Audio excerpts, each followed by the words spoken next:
Magandang lalaki at babae po sa inyo lahat. Ako po, si Vic Garcia. Ako naman po yung kapamilya, Abilene Garcia, at ito ang Tulong Ko Pa sa Mag-Global. Sa TFC, the Filipino Channel. Nandito na naman kami para bigyan kayo ng tulong kaalaman para sa buhay na mas matagumpay, Mas masaya. at mas makabuluhan. Kapamilya, gusto mo bang magkaroon ng maginhawang buhay? Malamang ang sagot mo ay oo naman. Sino pa naman nasasabi ng hindi, Yes. 'di ba? Pero bakit halos lahat ng tao gustong gumasenso, gustong yumaman, gustong gumanda ang buhay, pero hindi lahat ng tao mayaman? Magandang tanong po Oo. yan. At sa araw na to, susubukan po nating sagutin yung katanungan na yan. Good news! Mamaya pag-uusapan natin kung ano-ano ang dapat gawin para magkaroon ng masaganang buhay pinansyal.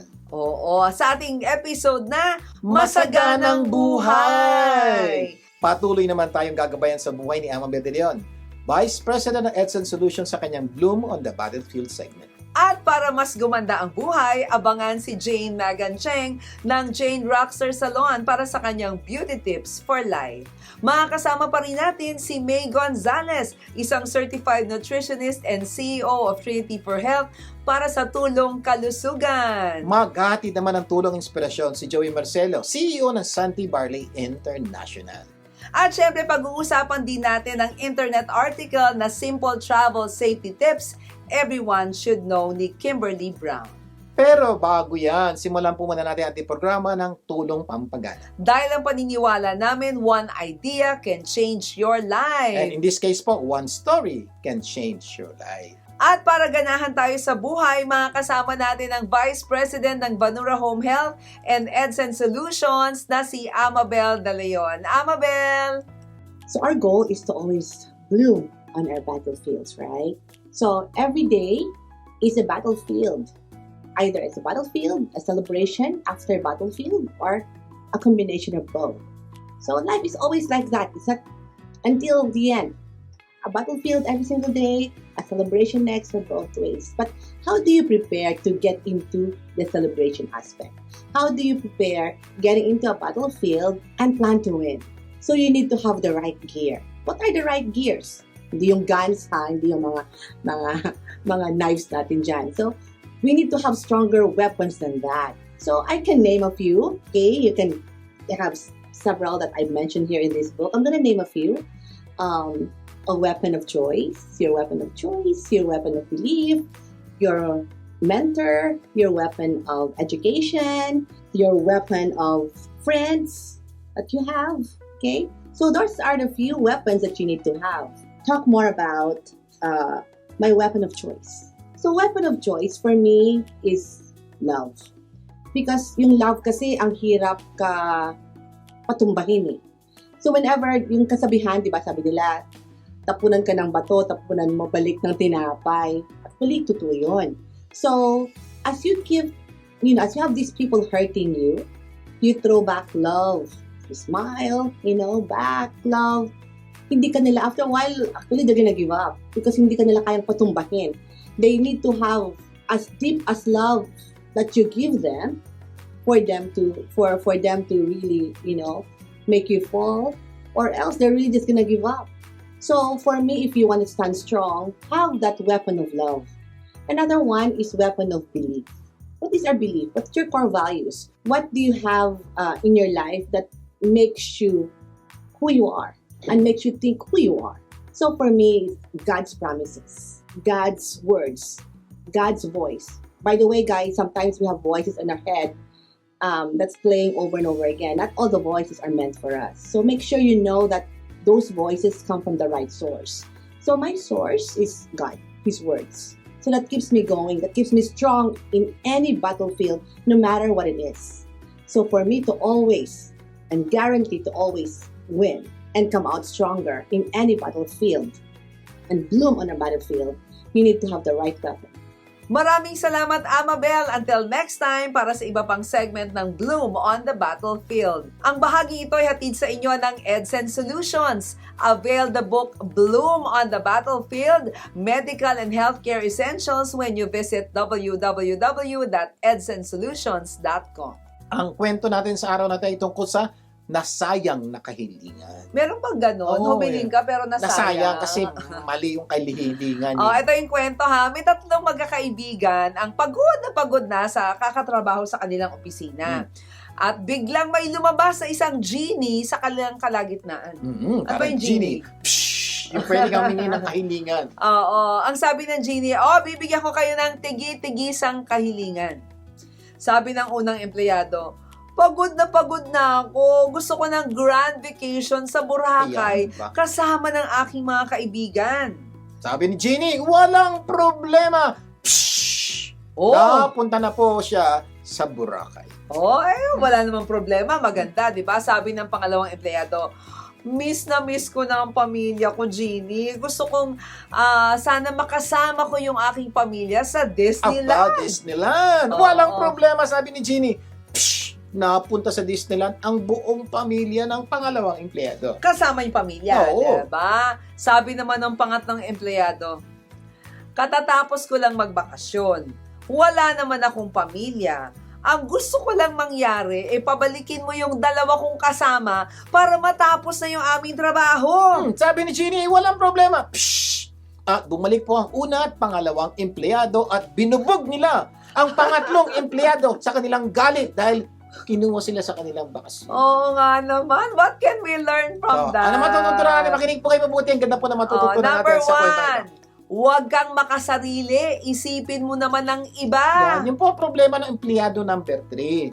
Kasi, wala siya, katatapos na ng bakasyon. Oh. Wala naman daw siya pamilya. Wala naman daw siya namimiss. Pero meron siya isang matinding kagustuhan matapos ang trabaho. Kailangan niya yung dalawang tao para matapos ang trabaho. Ayun, pinabalik po ang dalawa. Nagalit at nainis. Maling-mali Pero po. kung iisipin mo naman kasi, sir, Hmm. may trabaho eh. Kaya nga, ang problema, hindi niya naisip na isang magandang kahilingan. Ano? Ano? Genie, tapusin mo itong trabahong ito kahit wala yung dalawa kong ka-empleyado. O, so di mo na Oo problema. Kaya lang kung minsan po masyado tayo naiisip sa sarili natin, yung pangangailangan natin, yung gusto natin mangyari, kung minsan di natin naiisip may ibang tao magsasakripisyo pag nakuha natin gusto natin. Yung po nangyari sa pangatlong empleyado. Inisip niya yung gusto niya, hindi nga naisip, nag-i-enjoy na yung dalawang ka-office mate niya doon sa trabaho. Doon sa bakasyon. Sa kanyang bakasyon. Kung minsan ganun po Oo. tayo. Out of our selfishness, hindi natin gano'n naramdaman, mayroon po tayong nasasaktan na hindi po natin minsan napag-isipan, pero masama po ang loob nila at nasaktan po sila dahil sa desisyong ginawa natin. Naalala ko yung sinabi ng isang quote selfish people only think of their own interest and disregard the feelings and needs of others. Yun po yung nangyari po sa pangatlong empleyado. Inisip niya lang yung sarili niya, hindi niya inisip yung dalawa. Pero kung inisip niya na, kawawa naman yung dalawa, gabakasyon. Pero kailangan ko tapusin itong trabaho ito. Di nakaisip sana siya ng solusyon. Genie, tapusin mo itong trabaho ito. Kaya Tapos na sana. siguro malungkot yung pangatlo. Kaya siguro nag-iisa siya sa buhay. Kasi Bakit? sabi ng isang quotation, Selfish kasi. oo, selfish people tend to only be good to themselves. Yan. Then are surprised when they are alone. Yun po ang problema. Diba? Pag kayo po alone, walang gustong sumama sa inyo, kailangan nyo bang bayaran para sumama sa inyo? Shellfish po kayo! Kasi shellfish. Selfish. Ibig sabihin, feeling ng maraming tao, pag nakakasama ka, ang iniintindi mo lang, sarili mo. Kaya marami po sa kanila, hanggat pwede, hindi kayo sasamahan dahil nga ang iniisip nila sarili niya. Pero po kayo tao, iniisip ng ibang tao, ang daming tao gusto sumama sa inyo. Oo. Alam niyo, sa totoo lang, the smallest good deed done unselfishly is more precious than innumerable good deeds done selfishly. Yeah. Sabi ni Buddha. Kaya Yan. tanong ko po, kayo po, sino ang madalas yung isipin? Pangangailangan nyo, pangangailangan ng iba. Sana mula sa araw na to, unahin natin pangangailangan ng iba. Promise, maraming magmamahal sa inyo. Lesson number 2, huwag kang nag-aapura. Paunahin mo naman ang iba. Ayan, yung po ang nangyari po doon sa unang dalawa, nag-apure. Nadali tuloy sila ng pangatlo. Kung sila'y huling-humiling, at least wala nang pagbabago sa kanilang hiling. So kung minsan po tayo gano'n, nag-apura pa sa pila. Gusto natin na una tayong kumain. Yung pala may masarap na pagkain. Paglagpas mo, meron pang bagong dumating. So my point is, ano po yung sabihin? Be of service to others. Be a servant. Paunahin mo sila. Sabi, pag ginawa po niyo yan, marami pong magandang mangyayari sa buhay. Kaya pala, haste makes waste. No? Love is putting someone else before yourself. Totoo po, Oo. yun po ang tunay na pagmamahal. unahin natin yung ibang tao. Pero may payo pa po ang Diyos niya. Oo, whoever wants to become great among you must be your servant, and whoever wants to be first must be your slave. So gusto mong maging first thing you do, be a slave. You want to be great? Be a servant. Yun po, Diyos po ang nagsabi, hindi po kami. Promise po, gaganda ang buhay niyo pag sinunod niyo ang utos ng Diyos. Lesson number 3. Umasa sa Diyos ng sanlibutan dahil ang isip mo ay may hangganan. Yan. Tandaan niyo po, kumisan po, masyado tayong feeling natin sobrang talino. Dapat babakasyon ako, dapat ganito. Ang pinapayo po namin pangatlo, kailan tayo humingi ng gabay sa Diyos? Oo. Lord, ano po yung gusto niyong gawin ko? Ano po yung hiling? Ano yung magandang prayer request? Alam niyo po, gagabayan po kayo ng Diyos ang salimutan at sigurado gaganda ang inyong kinabukasan. Kaya palang sabi ng salita na Diyos sa Bible, di ba? For my thoughts are not your thoughts. Neither are your ways my ways, says the Lord. For as heavens are higher than the earth, so are my ways higher than yours, and my thoughts than your Huwag niyo thoughts. po kakalimutan niya, mas matalino ang Diyos. Dahil mas matalino ang Diyos, umasa po tayo sa Kanya, bibigyan tayo ng magandang buhay. Eto pa sabi niya, for I know the plans I have for you, declares the Lord. Plans to prosper you and not to harm you. Plans to give you hope and a future. At para ganahan ka namang kumain, visit Butterberries Cafe Food Truck every Saturday located in Echo Park, 1030 Alpine Street, Los Angeles, California, 90027. Every Sunday naman po, from 9 a.m. to 5 p.m., nasa Melrose Trading Post po sila, 7850 Melrose Avenue, Los Angeles, California. For catering, tawagan lang sila. At 323-610-9005 at 323-244-9784. Magbabalik pa ang tulong ko pa sa mga global. Huwag bibitiw. Tulong ko asa mo, gaganda ang mundo. Nagbabalik ang tulong ko pa sa mga global, Vic Garcia bumalik. At Abilene Garcia. Dadako na tayo sa tulong pampaganda ng buhay. Ang paniniwala kasi namin, you don't become what you want, you become what you do At continually. dahil gusto namin gumanda ang buhay nyo, bibigyan namin kayo ng mga tips para sa mas magandang buhay. Magbibigay daan muna tayo kay Jane Magan Cheng para sa kanyang beauty tips for life. Hi, this is Jane Magan Chang of Jane Rockstar Salon for your beauty tips for life. Last week, we talked about one of the causes of hair loss and how to treat them. I discussed stress and how to resolve it. Another cause of hair loss is worry. Worry does not empty tomorrow of its sorrow. It empties today of its strength. Walang mangyayari kung mag-worry ka. Hindi naman nawawala ang problema mo kung mag-worry ka. Pero nababawasan ang strength mo today. Worry is like a rocking chair. It gives you something to do, but never gets you anywhere. Worrying leads you to negative thinking and always expecting the worst. Also, worry can drain your emotional strength, leaving you restless, causing insomnia, headaches, stomach problems, and muscle tension. It can even manifest your hair loss. So, anong solusyon dyan? Do not worry. In Matthew 6:25-27 says, Therefore, I tell you, do not worry about your life, what you will eat or drink, or about your body, what you will wear. Is not life more than food, and the body more than clothes? Look at the birds of the air. They do not sow or reap or store away in barns, and yet your heavenly Father feeds them. Are you not much more valuable than they? Can any of you, by worrying, add a single hour to your life? Why worry when you can pray? This is Jane Magan Chang again of Jane Rockstar Salon. Let your voice be heard by the way your hair speaks. Maraming salamat, Jane. Until next time para sa iyong beauty tips for life. Bisitahin lang ha si Jane and get free hair consultation at Jane Rockstar Salon at 12146 South Street C, Artesia, California. Tawagan niyo po ang numerong 562-850-7110.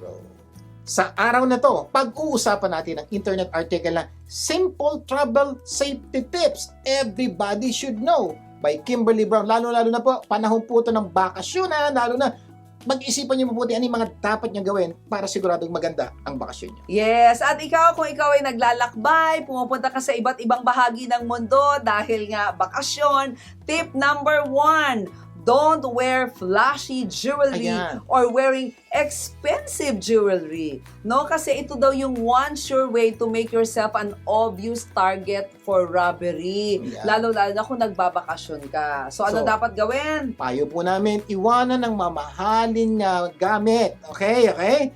Iwanan po sa bahay. Kasi nga po, ang problema niyo po, pag nakita kayo nakasuot ng ganyan, balak na kayong hold up. Target na. Oo. At hindi lang po yung jewelry ang masasama dyan. Pati wallet nyo, pati cellphone nyo, pati camera nyo. Pero ang nag-attract po sa kanila, yung mga bling-bling nyo, lalo yung pagkalalaki. Kung pwede lang po, hindi po kayo nagpunta dyan para pakita yung mga jewelries yan. Oo. Nandiyan kayo pag magbakasyon. So para mag-enjoy ng bakasyon, wala munang medyong sobrang lalaking jewelry. Lalong-lalo na kung pupunta ka sa mga crowded Ay, na naka. lugar, di ba? So yun po ang una-una. Oo, theme parks. Iwan. Mamahaling relo, iwan. So medyo ingat kasi po, baka lumaki problema niyo. Baka hindi maging bakasyon. Baka maging consumption. Consumption yan. Number 2. Number 2, be smart about your money. Ibig sabihin, Oo, it's never a good idea to carry huge amount of money. Instead, baka pwede kang magbukas ng international bank account or credit card or pwede mo gamitin yung local ATM. no, kasi nga po, ang problema po, pag na-hold up ka, nakuha, at nakuha yung cash, wala ka na magagawa doon, kanila na yan. Pag Oo. nakuha yung credit card, debit card, pwede kang tumawag. I-hold niyo po itong credit card, debit card, huwag niyo munang paggamit. Pwede dispute. Pwede. Oo. Pero yung cash, wala na po, mahirap na. Pwede po magdala ng konting amount of cash in case of emergency, hindi mag-work yung inyong credit card. Pero huwag kayo masyado magdala ng napakaraming pera. Oo. Kung talaga hindi iwasan, May dahilan, Kailangan, may dahilan. Kailangan mo magdala ng cash, no? Iwanan mo yung malaking amount, no? I-lock mo sa safe ng yung hotel or kung ano man Sa titirhan vault, mo. kung meron po. Oo. And carry only what you will need for the day. Diba? Ano po kasimple. Pag ginawa niyo po yan, makakatulong po sa magandang pagbabakasyon. Number 3. Number 3, be aware of popular scams. Mag-research ka ng mga places na bibisitahin ninyo to see what the local scammers are up to. So, kasi po, mapansin niyo po, marami pong taong na-scam na pinopost po nila sa mga Yes. Google account o sa Oo. mga social media. Aralin niyo po yung para at least bago yung punta, ito pwede, malamang gagawin ito. Medyo aware na po kayo, maiiwasan at mapabawasan ang possibility ma-scam po kayo. Kunwari, talamak ang RFID scanners, no? Or gagamitin yung mga bata to play with your sympathy. So, you will be less likely to fall for these scams if you heard about them ahead of time. Number 4. Know the phone number and emergency services in that country. Yes, kasi po bawat bansa iba-iba. Sa Amerika, madali, 911. Pero hindi mo alam sa Europe, sa Canada. So, alamin nyo, ano man ang mangyari. Kasi hindi ko po sinasabing may mangyayari. Kung may mangyari man, alam nyo kagad yung gagawin. Yes, at syempre mas maganda rin na hanapin nyo yung local number or number ng yung country's nearest embassy before you leave. Write them down or save them on your phone so meron kang quick access in event of emergency. Yeah. Number 5. Use the right bag. Yan. Hanggat maaari, suggestion namin, use the cross bag. Yung bag pong nakabitin po dito. Oo. Kasi po, pag bag hindi nakabitin, pag may binibili kayo, may bag kayong handbag, maiiwanan nyo. Dili kapag naiwanan, laking problema. Kaya sinasuggest ko palagi, it's either cross bag o belt bag pag naglalakad-lakad para yung possibility of iwan is minimized. Oo, saka yung bukas na bag, naku, delikado rin yun, Yeah. diba? Mas safe talaga yung cross bag. And it can prevent people from grabbing your bag as they run or drive by. Maliit yung posibilidad po. Okay. Correct. Okay. Ano susunod natin? Number 6. Number 6, keep digital copies of important documents when traveling. So, napaka-importante po, dapat may digital copy na yung passport, may digital copy kayo ng visa, may digital copy kayo, pati yung credit card. Kasi po, ay, nanakaw yung credit card ko. Ano number? Ha? So, pag may digital copy kayo, meron. Ako, hanggat maaari po, hindi lang po digital, dapat meron kayong soft copy na pwede nyo pumunta. Kasi, pag yung cellphone nyo nawala, nasaan ang digital copy mo? Yes. Or, kung meron naman, sa cloud, pwede nyo makiram ng computer. Yun po yung mga pwede nyo tanda. At having a copy will help make the process of getting a replacement Easier. Number 7. Try to blend in. Yan. Huwag mo mukhang turista. Dapat medyo, Wag obvious na obvious, ano? Mag-obvious ka, target ka na magdala. Tsaka wag kang basta-basta hihinto in the middle of the busy street to take photos, di ba?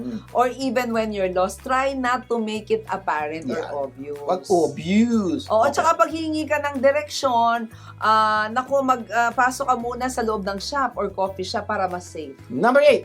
Use reputable transportation companies. Kasi po, pag pumunta kayo doon, may iba-ibang mag-offer sa inyo ng transportation na sa tabi-tabi, ganito, walang ganong pangalan. Mas mura po ang offer nila. Kaya lang, hindi kayo sigurado kung sino sila. It's better, nagbakasyon ka na rin lang, mag-invest ka na sa medyo mas mahal na reputable na transport services para maiwasan yung anumang problema.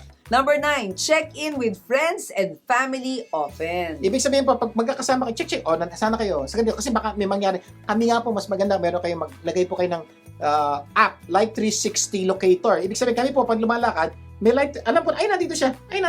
Good news, may app na po yun. Da-download nyo lang po, ginagamit namin. Light 360, you will know where they are. Ano man ang mangyari, alam mo kung paano po sila hanapin. At saka bago ka umalis, di ba, let someone know your itinerary and update mo sila kung may mga changes ng plans. Make a habit of checking in with close friends or family member back home at the end of each Ano week. man ang mangyari, meron po kayong backup plan. Number 10. Number 10, ask locals for advice. Sabihin po, no? tanongin yung mga taong taga ron, ano yung maganda, ano ba yung pwedeng puntahan, ano yung hindi pwedeng puntahan, ano yung dapat. So makakatulong po sila dahil kilala nila yung lugar nila. Lalo, So, madaling puntahan, tanongin yung mga nasa hotel, Yes. yung mga attendant, dahil alam nila po yung sitwasyon. Mag-ask po kayo ng recommendations about which neighborhoods are safe and which are not so safe. And mark places to avoid on your map. Gawin nyo lahat to para mag-enjoy kayo sa inyong bakasyon. Magbabalik pa ang tulong ko pa sa mga global. Huwag bibitiw. Tulong ko, asa mo, gaganda ang mundo. Nagbabalik ang tulong ko, Pasa mo Global. Vic Garcia po. At Abilene Garcia. Dadako na tayo sa ating tulong dagdag kaalaman. Kung saan hahanap tayo ng paraan para mas madagdagan ang ating kaalaman. Pero bago ang mga yan, magbibigay daan muna tayo sa tulong kalusugan mula sa Certified Nutritionist, CEO of Trinity for Health Salad Master in Santa Clarita, California, na si May Gonzalez. May! Ngayong linggo po, sa Tulong Kalusugan, pag-uusapan natin ang 4 na haligi ng kalusugan or 4 pillars of health. Ang 4 na kalusugan ng ating katawan ay ang physical, mental or kalusugan ng pag-iisip, spiritual or spiritual, at pinansyal. Ang physical na kalusugan ay nadidivide po sa ilang bahagi. Unang-una na po ang nutrisyon. Kailangan po nating magpahinga, hangin or air, mag-ehersisyo, tubig at sikat ng araw. Ang kalusugan ng pag-iisip naman ay pagtitimpi. Ang spiritual na kalusugan, kailangang magtiwala sa Diyos. At ang kalusugan sa pinansyal. Ang 8 batas ng kalusugan ng Diyos, ang programang Bagong Simula, nutrisyon, ehersisyo, tubig, sikat ng araw, pagpipigil, pahinga, hangin at pagtitiwala sa Diyos ay sinulat ni Ellen White. Pero ngayong linggo po, magpo-focus tayo sa mga likas na lunas ng Diyos. Unang-una na po ang nutrisyon. Alam niyo ba na mga butil or grains ay mas malusog pag ang gamit natin or kinakain natin are whole grains, hindi ang mga pino. Dapat po walang puting harina, puting pasta, puting bigas, puting tinapay at iba pa. Ang puti ng tinapay ang maagang nakakapatay. Ang buong butil ay mabuti para sa lahat ng mga sakit sa asukal sa dugo or diabetes. Siguraduhin na ang etiketa ng tinapay or yung pong mga label ay nagsasabi ng salitang buo or whole. Hindi lamang trigo kung hindi ito ay talagang simpleng lumang puting harina. Napakahalaga na iba-iba ang ating mga kinakain na butil. Huwag tayong kumain ng parehong butil araw-araw. Karamihan sa mga tao ay may trigo araw-araw. Subukang magdagdag ng spelt, kamut, corn, barley, millet, rice, rye, o higit pang mga kakaibang butil na amaranth or quinoa. Ang mga butil ay dapat na lubusan na niluluto or hinuhurno or ino-oven.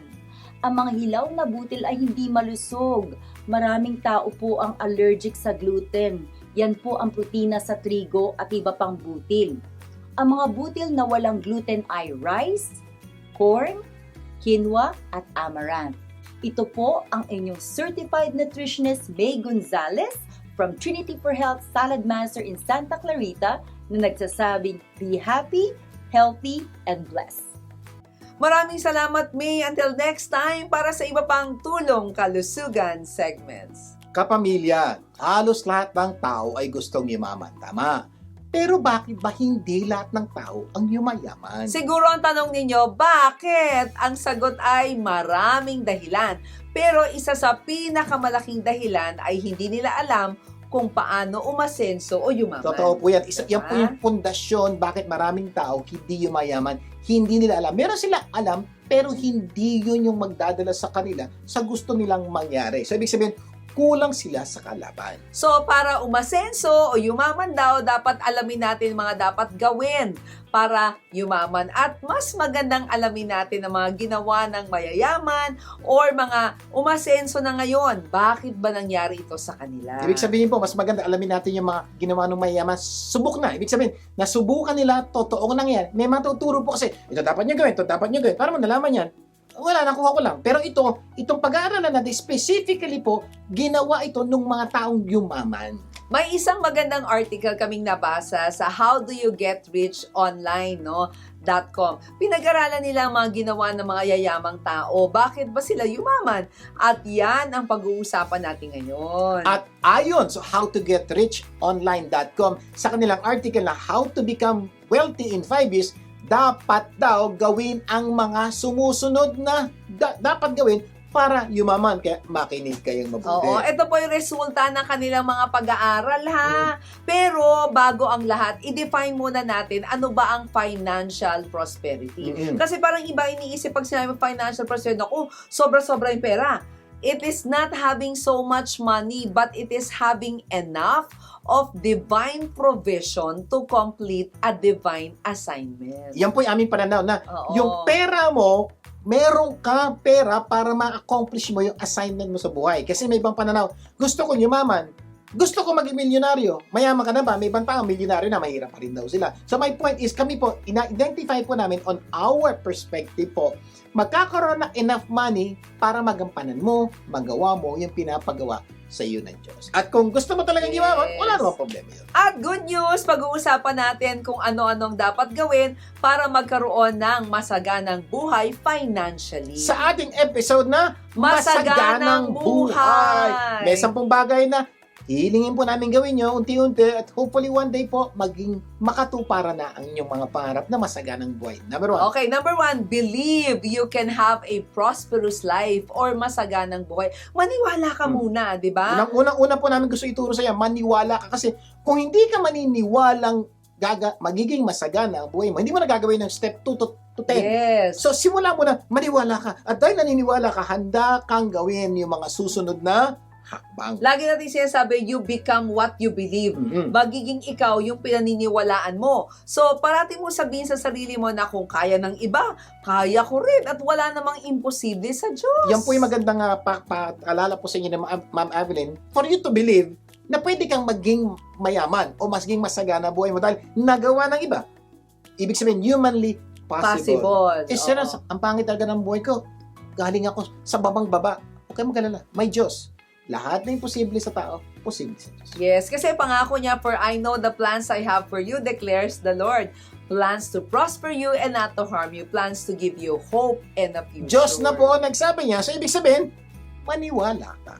Number 2, Pangalawa, naniniwala ka na. Ano Oo. gagawin? Number 2. become financially educated. Ayan na. Kung gusto mong umasenso, gusto mong yumaman, dapat mag-aral ka kung paano mangyari to. Paano ba kumita ng pera? At paano ba i-manage yung perang kinikita mo? Hindi sapat yung paano kumita eh. Pero marami kasi ang laki ng kita, pero wala namang natitira. So, number 2, napaka-importante, become a financially educated. Ibig sabihin, aral. Gusto mong yumaman, aral. Parang ganito po. Gusto mong gumamit ng cellphone, di ba? Pinag-aralan mo kung paano gamitin yung cellphone. Ganon din po ang simpleng idea. Gusto mong yumaman. Kailan ka huling nag-aral paano yumaman? Nagbasa ka naman ng libro, paano yumaman?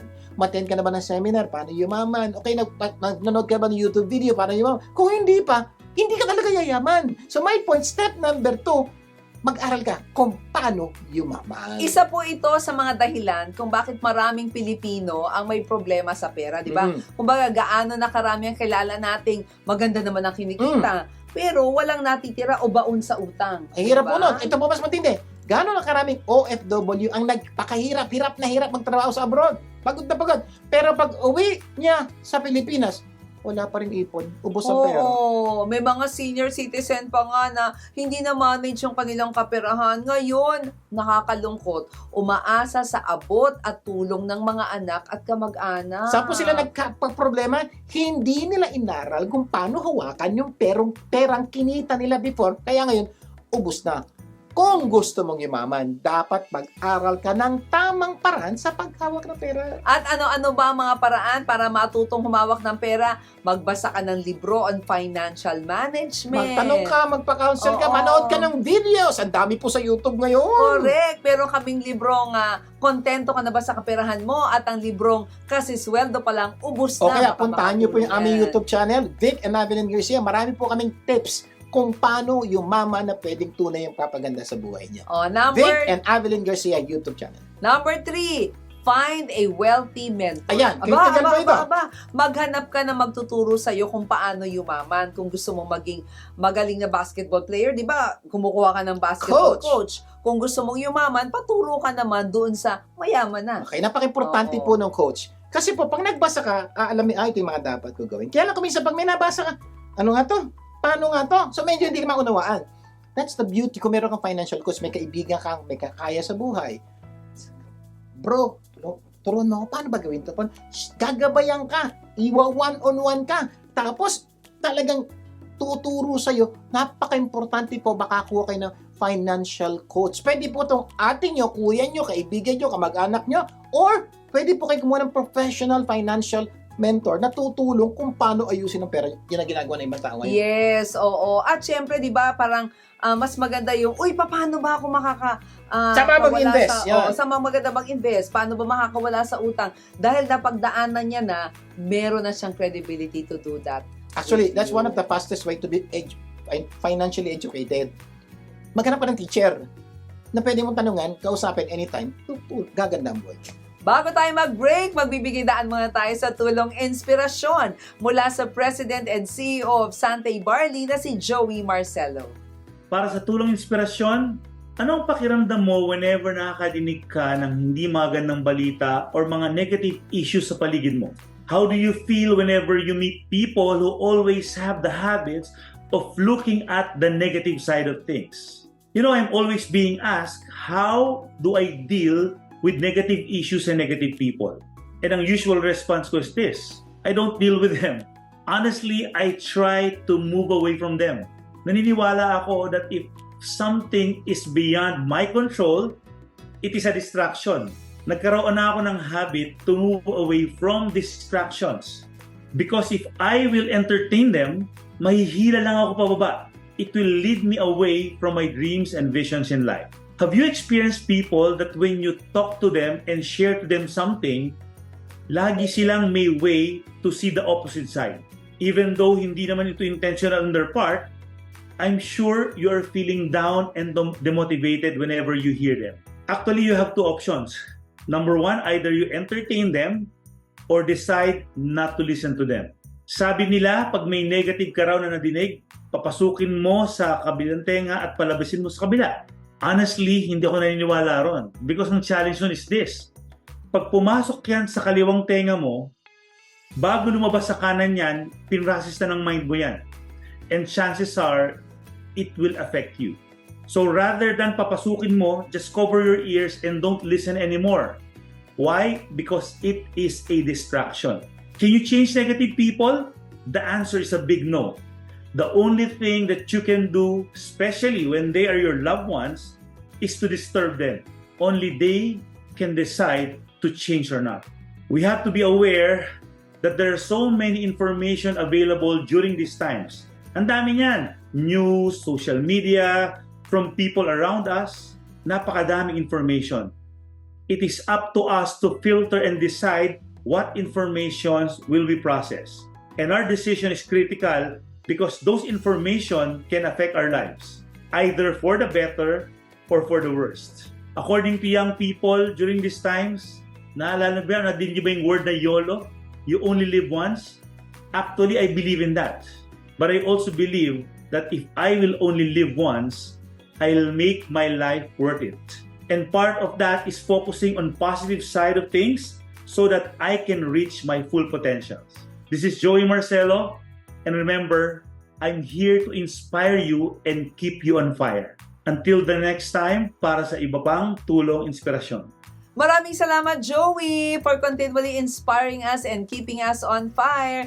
For more information about Sante Barley and Joey Marcelo, please go to their website, mysante.com. Sa aming pagbabalik, itutuloy pa po natin ang ating kwentuhan. Magbabalik pa ang tulong ko pa sa mag-global. Huwag bibitin. Tulong ko asa mo, gaganda ang mundo.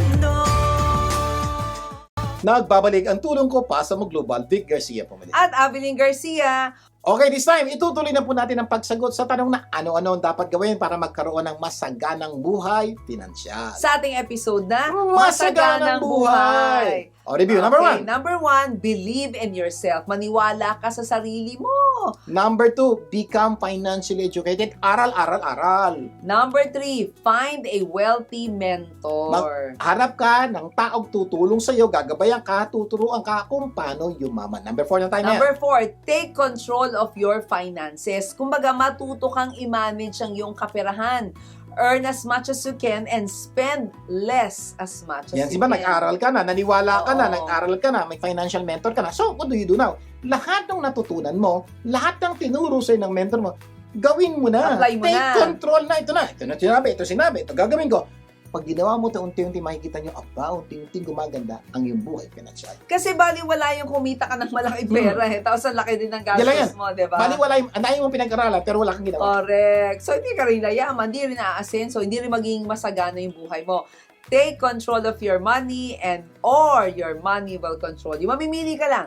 Take control of your money or your money will control Siguro tanong nila, Sir, kailan kinontrol ako ng pera? Sample ko po. Gano'n na karami pong tao ayaw mahiwalay sa pamilya dahil mahal niya pamilya niya. Eh dahil kapusin na sa pera, nag-abroad. So tanong, sino nag-control sa kanyang desisyon mag-abroad? Yung pera. If you don't control of your money, money will control you. Kaya po napakarami pong pamilya ngayon hiwalay. Bakit? Kailangan magtrabaho sa ibang bansa nung mahal nila sa buhay because kulang sila sa pera. That's what happened when you allow money to control your life. Number 5, save with the intent to invest. Yan. Kumbaga, parte ng pagpapayaman or pag-asenso ng buhay ay ang pagsisave. Pero wag lang save. Dapat matuto kang mag-invest. Maglaan ka buwan-buwan kung magkano yung itatabi o yung save mo at maghanap ka ng investment na pwedeng kumita ang pera mo. Yun po, marami po naman sa atin nagsisave. Lalo na yung mga may edad po. Saan tayo nagsisave dati? Nalagyan natin ang kansya, doon sa kawayan, binubutasan natin. Sa baul. Sa baol, sa ilan. Okay naman po yan. That's a very good practice because sabi nga, pag may sinuksok, may dudukutin. Okay po yan, pero may mas magandang paraan po para mag-save na yon. What's that? You save money. Put it in a bank. At least Yes. kikita ng few percentage. Or you put it in stocks or mutual fund. Kikita ng mas maraming percentage. Ibig sabihin, yung perang tinago mong 100,000, makukuha mo mahigit sa 100,000 pag nag-invest ka. Pag nag-save ka ito, yung perang tinago mong 100,000, 100,000 pa rin. So, napaka-importante po sa iyong pag-aaral, nag-aral kayo how to invest your money properly. Or sa annuity, di ba? Isang magandang investment daw ay ang Annuity, invest in mutual fund, real estate. But not only that, mag-invest ka sa sarili mo. Totoo yan. Maghanap ka ng mga courses na pwede kang mag-enroll para mapalago mo yung iyong abilidad. Ibig sabihin nito, hindi ka nalang kukuha mag-aaral na libre. This time, kung talagang gusto mo kumasenso, mag-aaral ka how to get rich or how to be financially stable or well, pero magbabayad ka. Promise, pag ginawa nyo to talagang seryoso ka nang yumaman. Ay, iba ayaw magbayad di ba? When was the last time you spend money to improve yourself? Ang problema ng marami sa atin, gagastos lang tayo sa mamahaling gadget, di ba? Sapatos, damit, designers at kung ano na, pero hindi tayo gagastos para umattend ng seminar, para lumago yung ating Maski man lang bumili ng libro on financial management, yun po problema natin. We invest on other things. Actually, spend on other things, but we don't invest on our education. Ang masakit niyan, yung minsan libre na nga yung seminar, di pa tayo uma-attend. Minsan nga, yung kumpanya, ini-sponsor pa di ba? Ito na nga po, Oo. libre na nga po ito. Iba sa inyo, hindi pa nanonood. So, pakisabi sa inyo mga kapamilya na, no, tayo, ito matututunan gaganda buhay natin. Sabi ni Warren Buffett, isa sa pinakamayamang tao sa buong mundo, the more you learn, the more you earn. Totoo po yan. Pag marami ka natutunan, lalo kang gaganda ang buhay mo. Number 6. Number 6, multiple sources of income. Kumbaga maghanap ka ng iba't ibang paraan para kumita yung pera mo. Huwag lang umasa sa sweldo. No? Ilang pwedeng pagkakitaan, mga how do you make money from YouTube? Dami sa Pwede libro. yan. Pwede kang mag-vlog. Oo, or having a passive income. Magparenta, bumili ka ng bahay, tapos parenta, passive income yan. Bisitahin mo yung trustworthy sites to make extra Ang money. dami po ngayong diba? sites na pwede mong puntahan para matutong kumita, gumawa ng napakaraming pera. Kung minsan lang po, tamad lang po tayo, tapos gusto nating yumaman. Hindi po pwede. Mahirapan kayong yumaman kung tamad kayo mag-aral. Aral. Or maybe life insurance. Yung iba kasi, di ba, parang, ay nako, nawala na si provider, hindi nag-insurance yun, kawawa naman Ito yung po, suggestion ko, kung natitira. tingin niyo may edad na kayo, o kahit wala, di pa kayo edad, if you want the best pamana sa inyong mga anak, it's so simple and not so expensive. Get a life insurance because lahat po tayong mamatay. Please, at least, pagkakitaan na po natin yung ating kamatayan para yung ating mga mahal sa buhay may makukuhang malaking halaga sa araw na kunin tayo ni Lord. At sigurado ko po, iiyak sila nang may konting tuwa dahil pinagpala niyo sila. Yes. Number, ano 7. na tayo? 7. Network with rich and wealthy or yung mga pinagpala o yung mga masagana ang buhay. Makipagkaibigan tayo sa kanila para makilala mo sila at para lalo mong malaman ay paano ka ba umasenso Yan, sa naman sila. buhay. Importante po yung makipagkaibigan tayo sa may naging successful. Unang-una, doon ka ako ng mentor. Yes. Hindi lang yon. Dahil marami kang kaibigang mayaman, marami kang pwedeng pagtanong, saan ba maganda mag-negosyo ngayon? Yes. Saan ba maganda mag-invest ngayon? Kasi sila, alam na nila. At ito pa pinakamatindi. Dahil kaibigan mo sila, pwede mo rin sila kukuning kliyente. May produkto ka, benta mo sa kanila. So, can you imagine ano mangyayari sa buhay mo when you do this? Isa rin itong paraan para magkaroon ka ng bagong customers. Magkaroon ka ng kliyente or business partners. Malay mo, diba? meron kang gustong negosyo, wala kang Oo. pera. May pera sila. Ay, kami po, nangyari na po sa amin yan. At marami po kami kilalang tao, nagamit po yung mga kanilang kaibigan, acquaintances, minsan nilang lang nakita, pero shinare po nila, nagkaroon po sila magandang negosyo. At magandang pakikipagkaibigan, di ba? Pwede ka rin sumali sa mga business clubs or yung mga civic groups, organization, di ba? Para Expand your with network. them. Importante Oo. po yun. Malaki po tulong po nun sa patungo sa masaganang buhay.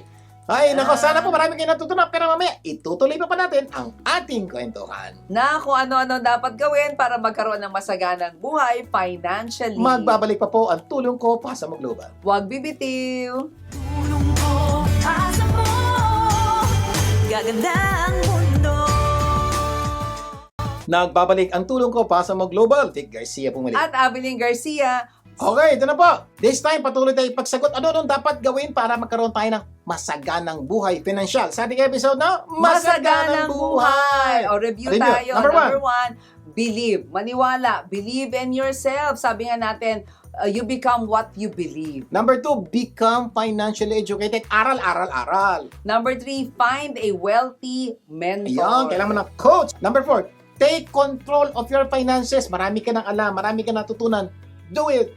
Yes. Number 5, save with the intent to invest. Yan, itinuturo po namin, wag lang po save ng save. Dapat matuto kayo maging. Savings is okay, but mas maganda po when you learn to invest. Number 6, multiple sources of income. Dapat po huwag kayong makontento sa isang pinanggagalingan lang na pagkakakitaan. Marami pong pwedeng pagkakitaan. Aralin nyo, alamin nyo to, and do it.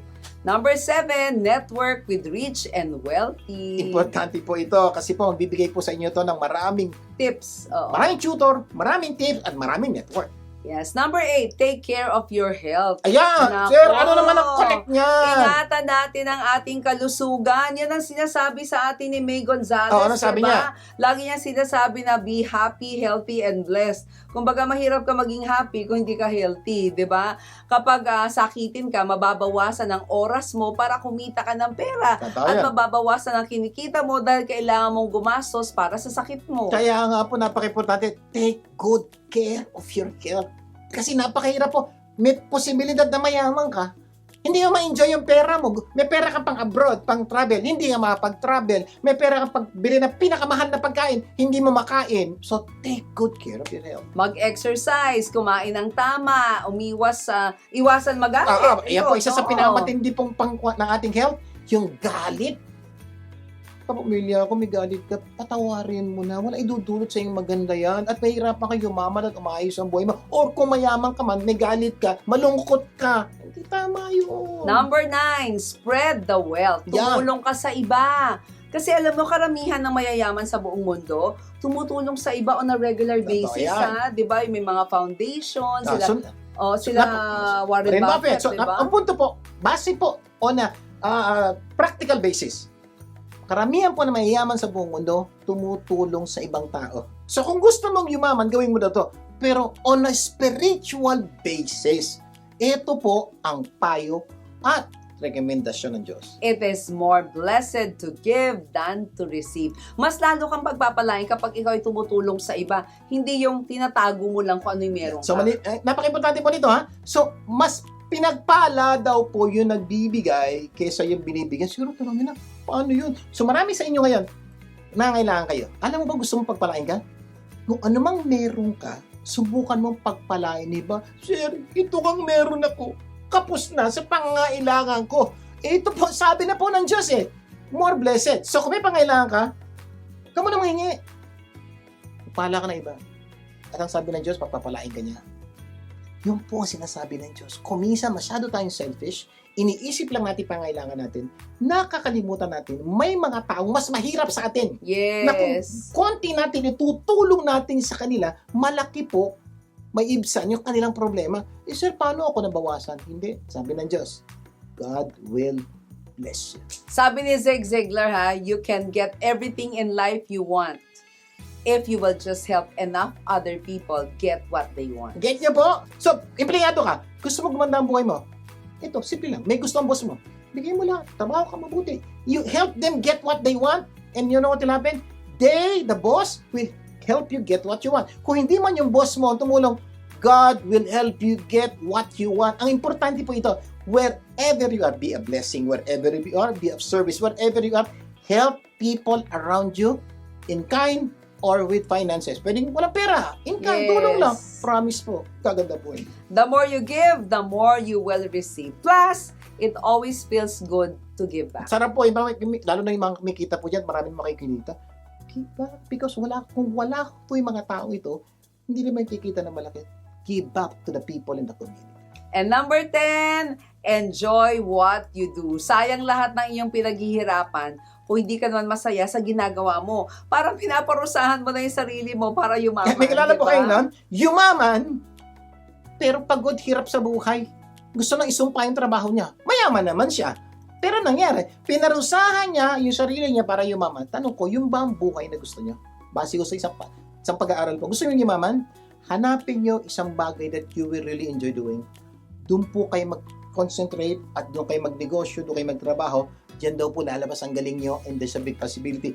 Yan ang magdadala sa inyo sa magandang buhay. Halos lahat ng tunay na naging masaya at mayaman ay mga taong gusto nila ang kanilang ginagawa. Totoo yan. Lalong-lalo na kung yun ay panawagan ng Diyos sa buhay mo. Kaya alamin mo kung ano ang mga ito, ano ba talaga ang gusto mong gawin, at humanap ka ng paraan kung paano mo ito mapagkakakitaan. Yan. Meron kang gusto pagkakitaan mo. Kaya ito po, makinig kayo mabuti. Napaka-importante yung sabihin ko. Kung tingin mo hindi masagana ang buhay mo, baka mali yung ginagawa mo. Baka nasa maling trabaho ka. Baka nasa maling negosyo ka. Sa totoo lang po, napakasarap po na gusto mo na yung ginagawa mo, kumikita ka pa ng malaki. Or kahit hindi ka kumikita ng malaki, kung gusto mo yung ginagawa mo at masaya ka at kumikita ka lang ng tama, panalo na rin po yun. Yes, kasi becoming a wealthy millionaire will require a lot of focus and sacrifice. However, it's essential to enjoy the journey too. Make sure you have fun along the way. Paano ka magkakaroon ng fun? Build relationships, make memories, and live with little regret. Ay naku, pag ginawa niyo po, ang sarap po ng buhay. So kung nanonood po kayo ngayon at parang dami yung regret sa buhay, sana po yung 10 tinuro po namin gawin niyo at sigurado ko po one day, Pasalamat po kayo sa Diyos dahil meron na po kayo masaganang buhay. Sana marami tayong natutunan sa ating pinag-usapan ngayon. At next week po, hiling ko lang po, imbitahin niyo po yung mga kapamilya, kung sino mang kaibigan na manood ng programang ito dahil tunay po makaya pa tayong pag-uusapan na magpapaganda ng buhay niya. Closing prayer tayo. Amang nasa langit, maraming po salamat sa pagtuturo niyo sa amin, pagkapaalala niyo sa amin sa mga bagay na dapat namin gawin. Dahil alam po namin, mayroon kayong maganda at masaganang plano sa aming buhay. Ang panalangin lang po namin, malaman namin ito, magawa po namin ito dahil yun po ang plano niyo sa buhay namin. Pagpalain niyo po lahat ng Pilipino saan mang sulok ng mundo. Lahat ng dalangin namin sa pangalan ni Jesus. Amen and amen! Laging tandaan kung ano man ang naitulong ng programang ito, ipasa mo naman sa iba. Imbitahin niyo po yung mga kapamilya na tumutok sa programang ito sa susunod nating pagsasama. At sama-sama nating pagandahin ang ating buhay. At ng mga mahal natin sa buhay. Ako po yung kapamilya, Vic Garcia. Ako naman po si Evelyn Garcia. Laging tandaan, sa tulong ko pa sa Mo Global, gaganda ang mundo. Tulong ko, asa mo, gaganda ang mundo.